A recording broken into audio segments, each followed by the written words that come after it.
મારા આદિવાસી ભાઈઓ બહેનોને જય જોહાર, જય માતાજી। 14 તારીખની ઉત્તરાયણ છે। 14 તારીખ 1 મહિનો 2026 બુધવારની દન તે ઉત્તરાયણનું શું કરવાનું તે તમને જણાવી દીધું છે।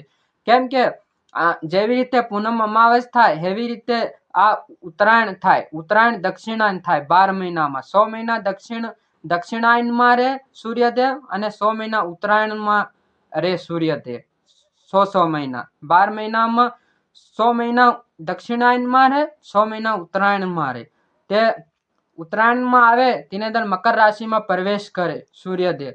તે તેને દન આ ઉત્તરાયણનો તહેવાર ઉજવે, બધા તહેવાર ઉજવે। અને એમાં ખાસ કરીને એમ બી કે 100 મહિના દક્ષિણાયનમાં રહે તેમાં બધા આ દેવી દેવતાનો રાત કહેવાય। અને ઉત્તરાયણમાં આવે તે દેવી દેવતાનો ધન થાય। 100 મહિના જેવી રીતે આપું એક ધન ને એક રાત થાય એવી રીતે દેહરાનો દક્ષિણાયન રહે તીનમાં રાત રહે અને ઉત્તરાયણ થાય તીનમાં તીનાનો ધન થાય એવી રીતે યુ કે તે ખાસ કરીને તીને દન શું કરવાનું। એને દન આપણે હવારમાં સૂર્યદેવની ઉગે તીનથી પેલખું ગંગાજલ, કાળી તલી અને ગૌમૂત્ર કરીને પાણીમાં ઉંગળ લેવાનું હશે। અને ફેર ઉગતા સૂર્યનું આપણે જલ 1 લોટો ચડાવવાનો। ફેર સૂર્યદેવની પૂજા પાઠ કરવાની, હવન કરવા હોય તો હવન કરવાનું। અને ઘેરના બાયણે અગાડીના બાયણે સૂર્યદેવ અને સૂર્ય સાંદવાળી ધોળી ધજા ચડાવવાની।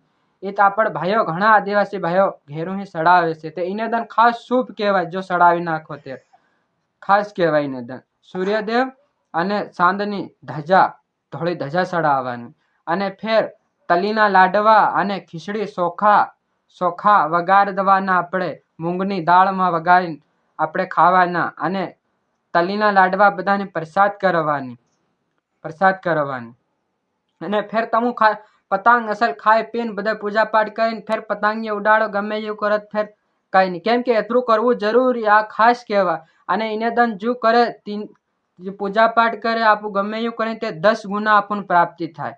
રોજ આપું ગમે એવું કરી પૂજા પાઠ કરી તીને દન પૂજા પાઠ કરે તે 10 ગુના આપણને ફલ પ્રાપ્તિ થાય ઉત્તરાયણને દન। તે જરૂર તમે એમ કરજો। અને આ વિડીયો અસર લાગે તો બધા ભાઈઓને શેર કરો।